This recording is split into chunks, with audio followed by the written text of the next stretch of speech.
Meu Senhor e meu Deus, creio firmemente que estás aqui, que me vês e que me ouves. Adoro-te com profunda reverência. Peço perdão dos meus pecados e graça para fazer com fruto este tempo de oração. Minha Mãe Imaculada, São José, meu Pai e Senhor, anjos da minha guarda, intercedei por mim. Não sei se alguma vez já foste ao Rock in Rio.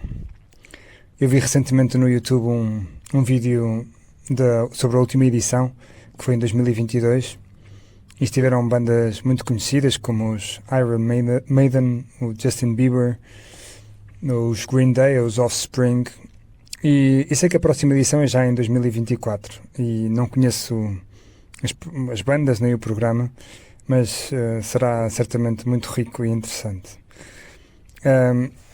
Quando estudava na universidade, lembro-me de conhecer um amigo que era um grande entusiasta do Rock in Rio.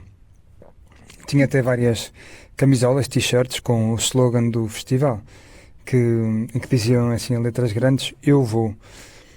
E falava este amigo meu das bandas com muita emoção e sobre os programas, sobre a festa.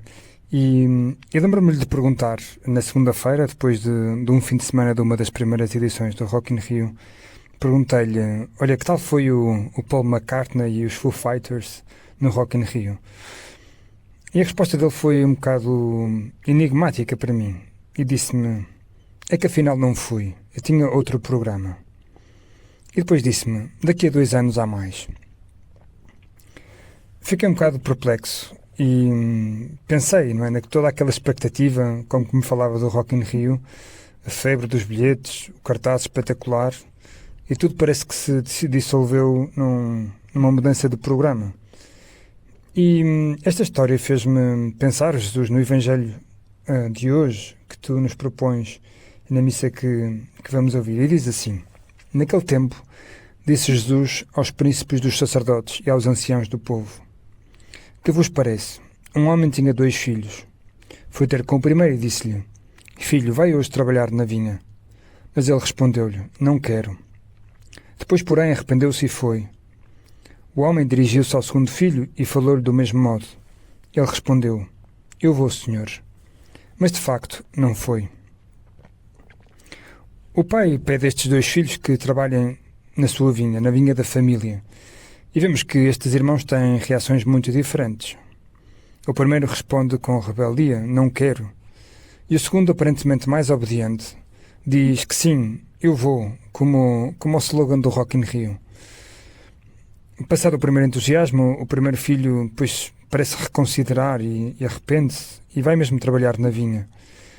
O segundo, por outro lado, apesar de se ter comprometido, não vai trabalhar. Talvez tenha tido um convite, uma festa, alguma coisa que lhe fez mudar de planos. Podemos dizer que quase que o primeiro cai por fraqueza, mas depois parece que é recuperado pela sua fé. Levanta-se, obedece. E o segundo acaba por ser infiel à sua promessa. E representa essas pessoas a quem Deus lamenta, não é? Que os louvam com os seus lábios, mas o seu coração está longe dele. Jesus, tu, nesta parábola, falas-nos ao coração. Não é só uma questão de pensarmos se nos identificamos mais com o primeiro ou com o segundo tipo de filho. Muitas vezes temos disposições excelentes, Jesus, mas por fraqueza não conseguimos realizar esses desejos, esses propósitos. Por exemplo, gostávamos de ir à missa aos domingos e até convidar alguém da família e de repente parece que aparece outra coisa e esquecemos-nos de Deus, de ti, Jesus, da missa, da família. E hoje que é um bom dia, que é domingo, podemos pensar que é um bom dia para voltar a ir à missa com mais carinho, para se calhar fazer aquele programa que tu prometeste fazer à tua família quando terias mais tempo, aquele passeio, telefonar àquela pessoa, visitar aquela pessoa que está doente. E outras vezes parece-nos que acontece ao contrário. Depois da primeira reação rebelde, Jesus, também nos sabemos corrigir e com a tua ajuda abraçamos com amor a tua vontade. Ambas as atitudes, estas duas, estão presentes na nossa luta interior e no fundo nós vamos sendo estes 2 filhos ao mesmo tempo. Mas também te queria perguntar, Jesus, e tu que tipo de filho é que és? És mais do primeiro ou do segundo tipo? Eu penso que se calhar não cabes nestes esquemas. Serias uma espécie de terceiro filho. Com a tua vida, com a tua palavra, que posso ler nos Evangelhos, foste obediente ao teu Pai. Com as tuas palavras e com as tuas obras, disseste que ninguém tem maior amor do que aquele que dá a vida pelos seus amigos. E depois foste até à cruz e morreste por mim. Disseste e fizeste. E é algo que eu posso tocar quando vou à missa, porque essas palavras ganham força. Este é o meu corpo, que será entregue por vós. Não são apenas palavras bonitas, porque poucos minutos depois, Jesus, nós podemos receber-te no momento da comunhão. E o Evangelho termina com esta pergunta que Jesus depois dirige aos sacerdotes e aos anciãos. Qual dos dois fez a vontade do Pai? Eles responderam-lhe, o primeiro.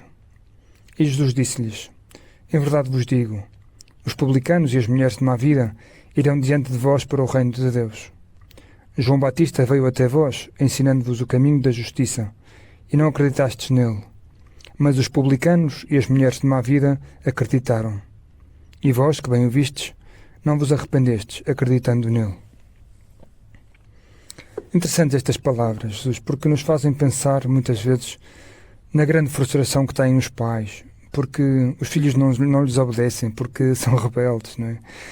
Os pais às vezes têm fixadas no frigorífico listas de tarefas para os filhos e costumam-lhes pedir pequenos encargos, que no fundo são sempre para o seu bem. E, no entanto, os filhos respondem-nos com essa resposta categórica, não quero. A história daquele filho do Evangelho, como a história de tantos filhos, não termina mal. Jesus louva a atitude de quem fez a vontade do Pai, de quem também sabe retificar o rumo e aceitar essa vontade sem demora. Jesus, tu louvas quem não procura justificações para os seus atrasos, mas que demonstra com os seus atos que está arrependido e que lhe interessam as tuas coisas. A história deste filho e o exemplo que Jesus dá a estes anciãos e sacerdotes do povo, que eram considerados como a sabedoria de Israel, é uma imagem muito bonita da conversão. Jesus, tu chama-nos para que trabalhemos com alegria na tua vinha, com a alegria de sermos teus filhos. E ainda estamos a tempo de nos levantarmos e de ir ter contigo, que nos esperas. E por isso, basta muitas vezes um ato de contrição sincero, pedir-te ajuda, saber que a tua graça transforma. Jesus, pensava aqui no Rock in Rio, não é? Que a conversão que tu me pedes não tem que esperar 2 anos. Não preciso esperar pela edição de 2024. Nem sei que bandas é que vão lá estar. Devem ser muito interessantes, mas eu hoje posso me converter. Eu hoje posso recomeçar com uma boa confissão, com uma decisão de pôr em prática a tua vontade. Eu hoje posso pedir desculpa com mais carinho à minha mulher, ao meu marido. Eu hoje posso passar mais tempo a brincar com os meus filhos. E se calhar compensar esses dias de azáfama em que tenho menos tempo, em que tudo é mais a correr. Hoje é um bom dia para te converteres. Não é preciso esperar. Hoje também começamos o mês de outubro, que é um mês especialmente dedicado à Nossa Senhora. Ela disse que era a escrava do Senhor, alguém que só soube viver para dizer sim a Deus. E não só dizer sim, mas atuar de forma coerente com esse sim. Pedimos-te a ti, Mãe, que sejamos sempre bons filhos, que sabem dizer que sim e que se alegram em cumprir a vontade de Deus, sempre.